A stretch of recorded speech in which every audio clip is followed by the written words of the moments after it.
Welcome to Logitech G Drive to Win series episode number 4. My name is Suellio Almeida, professional racing driver and coach and creator of the Motor Racing Checklist.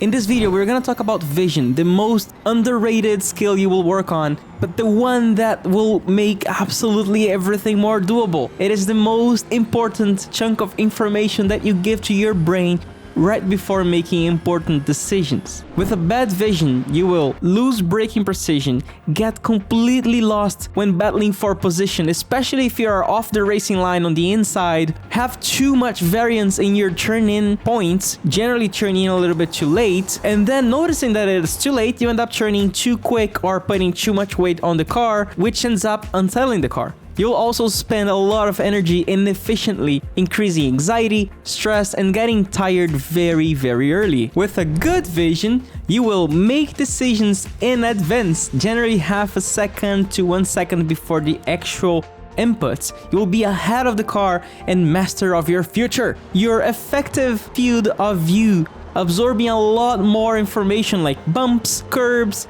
track objects like trees for reference, dirt, elevation changes, crest compressions, and everything that can add up to your complete mastery of the track. Make better decisions when battling for position, especially when offline, since you will have enough time to make alternate plans based on the opponent's moves. Be incredibly more consistent, be more confident, have more fun, a lot more fun, less stress of course, and enjoy your life. I'm not kidding, this is incredibly useful and you will need to train your eyes to be efficiently gathering useful information that you will use while driving. I'm going to divide vision in two types, planning vision and assessment vision. Now planning vision, this is the popular look ahead that almost everyone talks about. They generally stop there, look forward and you have more information for your brain to digest and everything will become naturally easier. I won't stop there though. There's a lot more to it. You don't want to look incredibly further. You want to look no more than 1 second ahead of the car. It's useless to be looking incredibly far at the end of the hill up there if you're still setting up the line far before that. So look further, but not too far.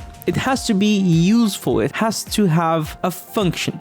The planning vision is not enough though. Things don't always go as we plan and we have to make adjustments all the time based on where the car is at that moment. Which brings us to the second type of vision, assessment vision. This is a quick look to check where your car is, a quick glimpse right in front of your bumper, just to see where the car is. Are you on top of the curb like you wanted? Is the inside tire just on the white line where there's a little bit more camber that gives you a little bit more rotation? This doesn't take too much time. All you need is a tenth of a second look, just a quick check, and then back to planning vision. You want to plan a lot more, but you want to check. You're basically alternating between the planning and assessment vision.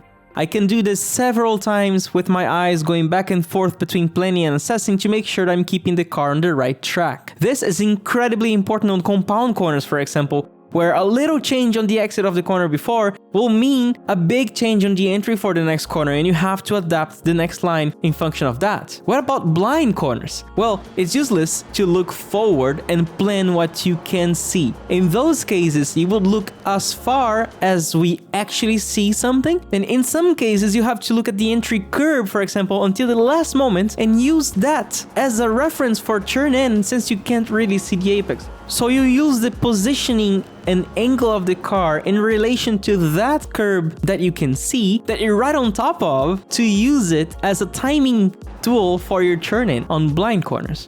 When checking if it worked or not, you will make further adjustments on the next lap.